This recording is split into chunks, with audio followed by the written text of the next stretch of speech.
Okay so hello everyone, welcome back to our channel. आज आपण बघणार आहोत कल्पना निर्माण 1. सो बेसिकली जो सेकंड पेपरचा पार्ट आहे त्याच्यात LAQ नंबर जो 1 राहणार आहे तो याच्यामधून राहणार आहे. 5 कल्पना सांगितलेल्या आहेत: स्वरस, कल्क, क्वाथ, हिम आणि फांट. या 5 कल्पनांपैकी कोणती एक कल्पना किंवा त्याच्या उपकल्पना जे आहे ते आपल्याला LAQ number 1 of second paper of RSBK याच्यामध्ये बघायला मिळणार आहे. तर सगळ्यात आधी बेसिकली कशाय वर्ड कशासाठी यूज केला जातो. कशाय वर्ड हा क्वाथसाठीचा समानार्थी शब्द म्हणजे सिनॉनिम्स म्हणून यूज केला जातो. त्याच्यानंतर त्याच्या मौलिक यांनाच पंचविध कशाय कल्पनांना मौलिक कल्पना, कारण या बेस कल्पना आहे, या कल्पनांवरून पुढे सर्व औषधी निर्माण केल्या जातात. तर जसं आपण बघितलं की स्वरस, कल्क, क्वाथ, हिम आणि फांट यांना पंचविध कशाय कल्पना म्हणतात. याची जी ह्या कषायांची जी उत्पन्न योनी आहे ते म्हणजे मधुर कषाय, आम्ल कषाय, कटू कषाय, तिक्त कषाय आणि कषाय कषाय. यामध्ये जसं आपण बघू की आपल्याला लवण कषाय नावाची कोणतीही गोष्ट सापडत नाही, कारण वास्तवता कोणत्याही द्रव्यामध्ये किंवा कोणत्याही वनस्पतीमध्ये जे आहे ते लवण हा लवण हा रस डायरेक्टली आढळत नाही. आणि तो बाकीचे जे रस आहेत हे सगळे पाण्यात विरघळले असतात, त्यांचा स्वाद ठेवतात, म्हणजे त्यांची जी रसची गुण आहे ते ठेवतात. पण लवण जो आहे तो पाण्यामध्ये विरघळून जातो आणि नष्ट होऊन जातो. त्याच्यानंतर आपण बघू की पंचविध कषाय कल्पना वेगवेगळ्या आचार्यांनुसार काय काय सांगितलं आहे. तर सगळ्यात आधी आचार्य चरक बघू आपण. तर पंचविध कषाय कल्पना मिती तद्यता स्वरस, कल्क, श्रुत, शीत, फांटश्चेती येथा तेषाम यथापूर्वम बलाधिक्यम. हे चरकसूत्रस्थानचा श्लोक आहे. तर याच्यामध्ये आपण बघू की हे श्लोक ना खूपच जास्त इझी असतात लर्न करायला. जसं आपण बघितलं की आपण काय शिकत आहोत, पंचविध कषाय कल्पना मिती. तर हे फक्त पहिली लाईन झाली. तद्यता हा एक वर्ड ॲड केला की तुम्ही बाकीचं सगळं स्वरस, कल्क, श्रुत, शीत, फांट. तर आपण जसे पंचविध कषाय कल्पना बघितलं, स्वरस, कल्क यांनी क्वाथला काय म्हटलेलं आहे तर श्रुत म्हटलेलं आहे, आणि हिमला शीत म्हटलेलं आहे. हिम म्हणजे शीत, हे आपण बघू पुढे काय आहे तर बेसिकली. त्याच्यानंतर फांट बघितलं आहे. तर मेन बेसिकली काय सांगितलं आहे ह्या लास्ट लाईनमध्ये, याचा अर्थ काय आहे की जे पूर्वीचं आहे म्हणजे आता स्वरस, जे कल्काच्या पहिले जे स्वरस आहे ते बल वाढत जाते. जसं स्वरस सगळ्यात जास्त बलवान आहे, कल्क, त्याच्यानंतर श्रुत, शीत आणि फांट हे सगळ्यात कमी बलाची आधिक्य आहे. त्याच्यानंतर आचार्य वाबगाटांनी काय सांगितलं आहे तर स्वरसला त्यांनी रस म्हटलेला आहे, आणि जे श्रुत आहे त्याला श्रुत किंवा क्वाथ म्हटलेलं आहे. आणि त्याच्यानंतर सगळ्यात इम्पॉर्टंट, जर तुम्ही RSBKचा कोणता पण अभ्यास करत असाल तर तुम्हाला शारांगधार यांचे श्लोक करायचं खूप जास्त इम्पॉर्टंट असते. सेम वरच्यासारखा श्लोक आहे की अथात स्वरस, कल्क, क्वातश्च हिम फांटैके नेया कषाया पंचेती लाघव स्त्यो यथात्तरम. आता यांनी काय सांगितलं आहे, वरच्यांनी काय सांगितलं होतं की बल जे आहे ते सगळ्यात पहिल्या याच्यात जास्त राहते. आता यांनी काय सांगितलं की लाघवता येत राहते जसं जसं आपण पुढे जातो. म्हणजे स्वरस जे आहे ते सगळ्यात जास्त गुरुकल्पना आहे, त्याच्यानंतर कल्क येतो, त्याच्यानंतर क्वाथ येतो, त्याच्यानंतर हिम आणि नंतर फांट. तर फांट हे सगळ्यात लघु आहे. त्याच्यानंतर आपण बघू आचार्य सुश्रुतांनी काय सांगितलं तर यांनी 6 कल्पना सांगितल्या. पंचविध कशाय कल्पना न सांगता यांनी 6 सांगितल्या. याच्यामध्ये यांनी क्षीर म्हणजे दुधापासून जे आपण बनतो त्या सगळ्या गोष्टी एक्स्ट्रा सांगितलेल्या आहेत. आचार्य काश्यपांनी 7 सांगितल्या, यांनी आणखी 2 ॲड केल्या. ज्या 5 आपल्या बेसिक आहेत त्या प्लस चूर्ण आणि अभिषव या 2 एक्स्ट्रा. ओके, तो आता बेसिकली आपण बघू की सगळ्यात इम्पॉर्टंट कल्पना आणि पहिली कल्पना जी आहे पंचविध कशाय कल्पनांपैकी ती आहे स्वरस कल्पना. तर आता आपण बघू की बेसिकली स्वरस कल्पना म्हणजे काय. तर स्वस इति सद्यो रस म्हणजे जो एक्स्ट्रॅक्टेड ज्यूस आपण म्हणू, कोणत्याही फळाचा किंवा वनस्पतीच्या पानांचा जो आपण ज्यूस काढतो त्याला आपण एक्झॅक्टली किंवा इनडायरेक्टली स्वरस म्हणतो. तर याचा हा शारांगधर संहिता द्वितीय खंडाचा एक श्लोक इम्पॉर्टंट आहे. तर अहतात तच्छनात कृष्टात द्रव्यात शून्यात समुद्रेत वस्त्र निष्पीडितो य सह स्वरस उच्यते.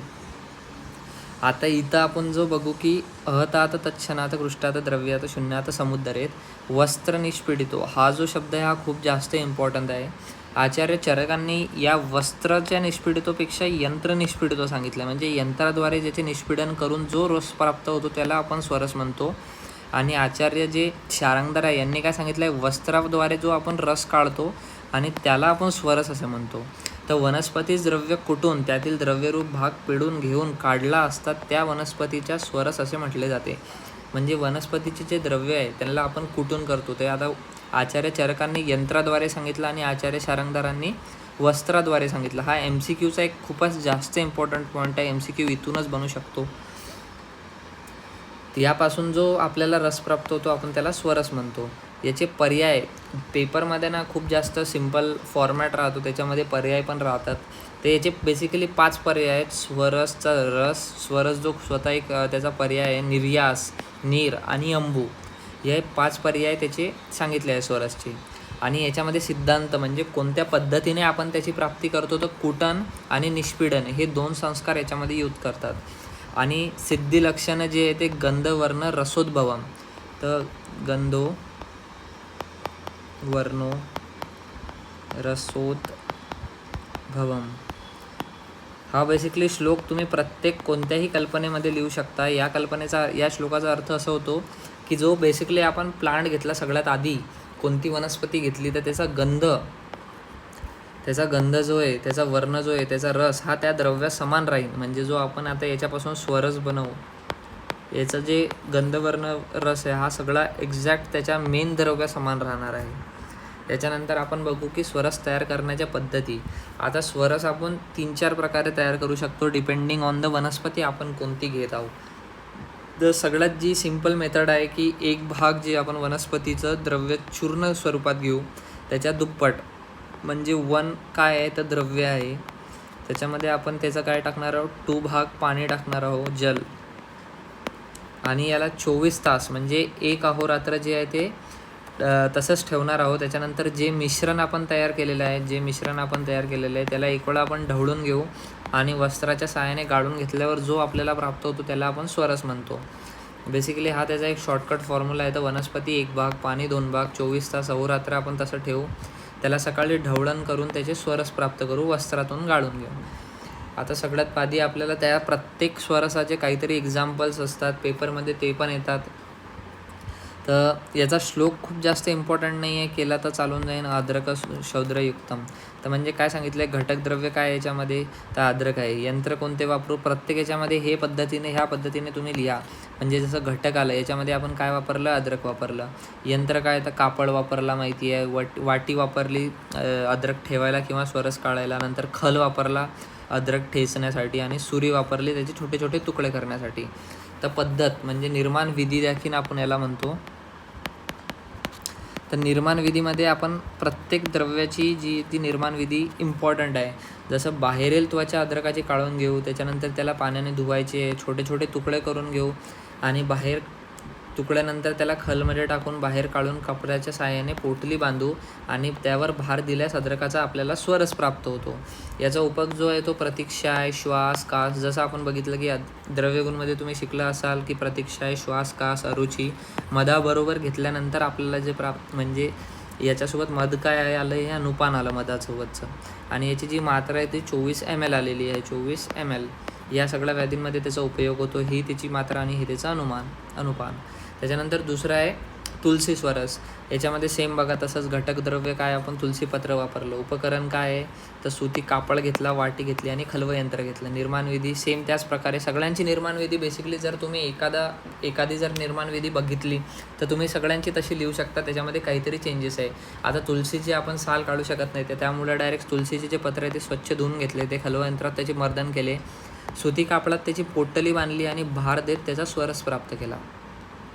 याचा उपयोग जो आहे तो तुलसीपत्र, हे इम्पॉर्टंट आहे, MCQसाठी येतं. तुलसीपत्र स्वरस आणि त्याच्यामध्ये जर मरीच चूर्ण आपण जर मिक्स केलं तर हा विषम ज्वरासाठी हे खूप जास्त इम्पॉर्टंट आहे. विषम ज्वरासाठी त्याचा उपयोग केला जातो. याची जी मात्रा सांगितली आहे ती अर्धा पल सांगितलेली आहे. म्हणजे तुलसीपत्र, स्वरस आणि यांचं मिळून जर आपण घेतलं तर विषम ज्वरावरती खूप जास्त चांगल्या पद्धतीचं आपलं औषध तयार होते. त्याच्यानंतर कुमारी स्वरस पण आहे. सेम त्याच पद्धतीने आपण कुमारी स्वरस बनवू. त्याच्यानंतर आता आपण जसं बघितलं होतं की स्वरसाचे प्रकार, तर शुष्क द्रव्य म्हणजे जे ड्राय फॉर्ममध्ये असतात ज्यांचं म्हणजे आपल्याला इझिली आपण ज्यूस एक्स्ट्रॅक्ट नाही करू शकत, त्यांचा आपण स्वरस कसा काढू. तर याचे 2 पद्धत सांगितले आहेत. तर आचार्य चरकांनी देखील सांगितलं आणि आचार्य शारंगधरांनी सांगितलं आहे. आचार्य चरकांची निर्माण विधी काय आहे तर 1 आढक चूर्ण घ्यायचं आहे आणि 1 आढक पाण्यात त्याचा अहोरात्र ठेवायचं आणि सेम पद्धतीने त्याचा ज्यूस एक्स्ट्रॅक्ट करायचा आहे भार देत. एक आढक. तुम्ही आढक हे जे मापन आहे हे चरकांनी सांगितलेले आहे. तर सेम म्हणजे 1 भाग ते प्लस 1 भाग हे, आणि याच्यापासून आपल्याला काय मिळेल, स्वरस. याच्यानंतर आचार्य छारंगधरांनी सांगितलं. तर याचा खूप जास्त एक असा सिम्पलसा श्लोक आहे. आता जर तुम्ही श्लोक बघितला तर तुम्हाला पूर्ण निर्माण विधी लक्षात राहून. शारंगधर मध्यम खंडाचा श्लोक आहे तो. कुडवत चूर्णित द्रव्य, एवढा एक पार्ट राहिला की आता आपण बघितलं की द्रव्य जे आहे ते चूर्णित असायला पाहिजे, आणि ते काय असायला पाहिजे, कुडव हे एक मान परिभाषेतला पार्ट आहे. तर कुडव चूर्णित द्रव्य. शिप्त म्हणजे भिजवून ठेवायचं आहे, त्याच्यात द्विगुणे जले, 2 पट, म्हणजे 1 कुडव आपण काय घेतलं, चूर्णित द्रव्य घेतलं, आणि 2 कुडव त्याच्यामध्ये द्विगुणे जल घेतलं. नंतर अहोरात्र स्थितम, म्हणजे एक अहोरात्रासाठी आपण ते तसंच ठेवायचं. आणि तस्मात उद्भवे रस उत्तम, म्हणजे त्यापासून आपल्याला उत्तम रस म्हणजे स्वरस प्राप्त होतो. त्याच्यानंतर आता हे जे आहे ते अतिशुष्क द्रव्यासाठी, म्हणजे एक्स्ट्रीम ड्राय जे द्रव्य राहणार आहेत त्यांच्यासाठी, एक्स्ट्रीम ड्राय द्रव्य. तर याच्यात सांगितलं काय आहे की शुष्क द्रव्याचे भरड चूर्ण करून घ्यायचे आहे. याच्यामध्ये 8 पट पाणी टाकायचं आहे आणि मिश्रण एकत्र करून अग्नी द्यायचं आहे. कारण काय तर त्याच्यामधून आपण इझिली ज्यूस एक्स्ट्रॅक्ट नाही करू शकत, तर त्याला आपल्याला अग्नीद्वारे त्याच्यातून ज्यूस एक्स्ट्रॅक्ट करायसाठी त्याला थोडंसं शिथिल करायचं आहे. तर याच्या असतात त्याच्यातून 1/4 पार्ट. आता याचा बेसिकली फॉर्म्युला कसा बनेल, तर 1 भाग काय घेतला आपण, भरड चूर्ण घेतलं द्रव्याचं, आणि त्याच्यामध्ये काय टाकलं, प्लस 8 पट पाणी टाकलं, जल, आणि हे मिश्रण अग्नी दिली, अग्निसंस्कार आपण इथे केला त्याचा.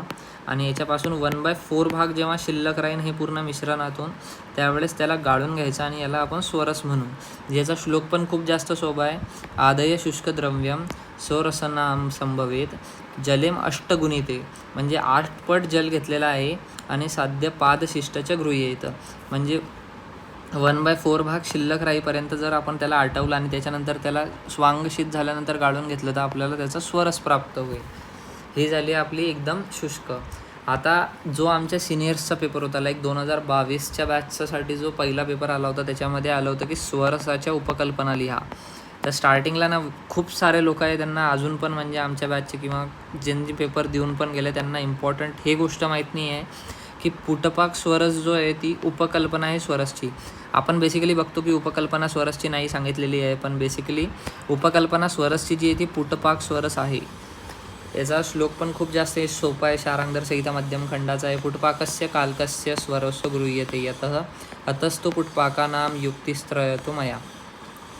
बेसिकली काय सांगितलं याची निर्माण विधी, तर वनस्पती द्रव्य कुटून वाटून बारीक याचा एक गोळा तयार करायचा. वनस्पती द्रव्याचा जो कलकासारखा राहील, या गोळ्याला काय करायचं आहे, केळीच्या पानावर घेऊन त्याला धागा गुंडाळायचा आहे. म्हणजे हा जो गोळा आहे याच्यावरती आपल्याला केळीचं पान गुंडाळून त्याच्यावर दोऱ्याने त्याला असा एक आपल्याला गोळा तयार करायचा आहे. त्यावर 1 अंगुल जाळीचा मातीचा थर लावायचा आहे यावर ते, आणि त्या सुकल्यावर त्याला अग्नीत ठेवायचं, म्हणजे अग्नीच्या भट्टीमध्ये त्या पूर्ण गोळ्याला टाकायचं आहे.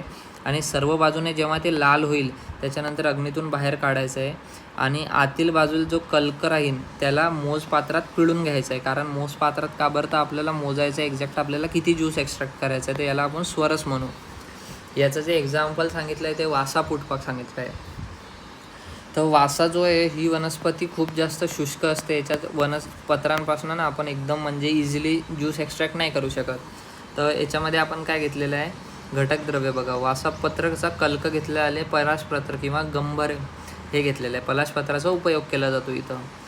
सेम पद्धत जशी आपण वरती बघितली की त्याचा द्रव्यांचा वाटण करून त्याचा एक गोळा तयार करायचा, त्याच्यावर केळीच्या पाण्याचा किंवा पलाशच्या पत्रांचा उपयोग करायचा, त्याच्यानंतर 1 अंगुल जाळीचा मातीचा थर करायचा, सुकल्यावर अग्नी द्यायचा, आणि सर्व बाजूने लाल झाल्यानंतर त्याला काढून स्वांगशीत झाल्यानंतर मोसपात्रात पिळून घ्यायचा, आतील कल्कांना वरची जी साल वगैरे आहे ते काढून. याची जी मात्रा आहे ती 1 पल सांगितली आहे, 48 ml, 2 तोळे जे असते. अनुपान सेम मध सांगितलं आहे. रक्तपित्त व्याधीमध्ये काश, श्वास, विषम ज्वर, क्षय या व्याधीमध्ये येते. त्याच्यानंतर दुसरं जे आपलं एक्झाम्पल आहे ते कुटचं स्वरस आहे. याच्यामध्ये काय येतं, आर्द्र कुटचं त्वक घेतो, त्याच्यात तंदुलोदक मिक्स करून त्याचा कल्क तयार करतो, आणि सेम पद्धतीने आपण त्याचा पुढचं करतो. उपयोग अतिसारामध्ये होतो. मात्रा जी आहे ते 1 ते 2 तोळे, आणि अनुपान जे आहे ते मध आहे. त्याच्यानंतर प्रक्षेप द्रव्य. आता हे ना MCQसाठी खूप जास्त इम्पॉर्टंट आहे. आम्हाला पण MCQ आला होता याच्यावरती, मात्रांवरती MCQ येतो. तर प्रक्षेप द्रव्य म्हणजे काय असतं, आपण कोणती तरी एक कल्पना बनवत आहोत. तर कल्पना जी एंडला कंप्लीट होत आहे, समज तिचा आता एंड येत आहे, स्वरस सिद्ध होणारच आहे, तर त्याच्या आधी आपण जी द्रव्य ॲड करतो त्याच्यामध्ये, तर त्याला आपण प्रक्षेप द्रव्य म्हणतो. याच्यामध्ये काय सांगितलं आहे, मध, साखर, गूळ, जिरे, क्षार, लवण, तूप, तेल आणि चूर्ण ही सगळी त्याची प्रक्षेप द्रव्य आहे. याची जी मात्रा सांगितली 1 कोल म्हणजे 6 ग्राम, ही त्याची मात्रा सांगितली आहे प्रक्षेप द्रव्यांची. ही सगळ्यांसाठी सेम मात्रा आहे प्रक्षेप द्रव्य स्वरसमध्ये. आता मात्रा स्वरस, आपण प्रक्षेप द्रव्यांची मात्रा बघितली, आता आपण स्वरसची मात्रा बघू. तर निरग्नी जो स्वरस आहे तो आपण अर्ध पल घेऊ आणि सअग्नी जो आहे तो 1 पल घेऊ. आता बेसिकली याच्या मागचं मी लॉजिक एक्सप्लेन करतो. आपण कोणत्या तरी द्रव्याला समजा अग्नी देत आहोत, अग्नीमुळे काय होतं आहे, त्याच्यामध्ये लघुत्व येते, त्याच्यामधलं जल आर्द्रता निघून जाते आणि त्याला लघुत्व प्राप्त होते. तर जे निराग्नी स्वरस जो राहील तो अर्थात गुरु राहील, म्हणजे इथं स्वरस सांगितलं, स्वरस्य गुरुत्वाच्या पलमर्दम प्रयोज्यते. जर निरग्नी श्वेत जर हा गुरु आहे तर त्याची मात्रा आपण ऑफकोर्स कमी घेऊ, लाईक अर्धा पलच घेऊ 24 ग्राम. आणि जो सअग्नी आहे याला येते लघुत्व, तर लघुत्व आल्यानंतर त्याला 1 पल मात्रेत घेऊ, त्याचा जास्त घेऊ शकतो, याच्या 2 टाइम्स घेऊ शकतो, त्याला 48 ग्राम मात्रेत घेऊ. याचा उपयोग काय आहे, तर स्वतंत्र औषध निर्माण करण्यासाठी घेतो. जसं तुलसीपत्र स्वरस आपण बघितला, याच्यामध्ये जर आपण मरीच चूर्ण टाकितलं तर काय होतं, विषम ज्वरावर खूपच चांगल्या पद्धतीने काम करतं. इतर औषधित घटक द्रव्यांमध्ये आपण त्याला यूज करू शकतो. वैशाल्य कल्पनेमध्ये काय तर आसव तयार करताना आपल्याला स्वरस लागतो, स्नेहपाक करताना आपल्याला स्वरसचा उपयोग होतो, गुटी वटी तयार करताना आपल्याला स्वरसचा उपयोग होतो. रसशास्त्रामध्ये बघितलं आपण द्रव्याच्या शोधनार्थ, कोणत्याही द्रव्याचे शोधन करायचं असेल, त्याला मारण, त्याला भावना द्यायची असेल किंवा अनुपान म्हणून देखील आपण स्वरस यूज करतो, अद्रक स्वरस इत्यादी. तर हे झालं आपलं आता आपण बघितलेलं स्वरस किंवा जे पंचविध कषायाचे इंट्रोडक्शन लेक्चर झालं आपलं. याच्या सेकंड पार्टमध्ये आपण जे ते पुढची कल्पना म्हणजे कल्पना डिटेलमध्ये करू. तो जर तुम्हाला हा व्हिडिओ आवडला असेल तर नक्की तुम्ही चॅनलला सबस्क्राईब करा. आपण कल्पना निर्माण आणि पूर्ण RSBKचे लेक्चर कंप्लीट करू या सिरीजमध्ये. आता आपण स्टार्ट केलेलं आहे कल्पना निर्माण 1, याच्या सेकंड पार्टमध्ये आपण करू आणि तेच पुढे करत जाऊ. Thank you so much for watching this video. Thank you so much.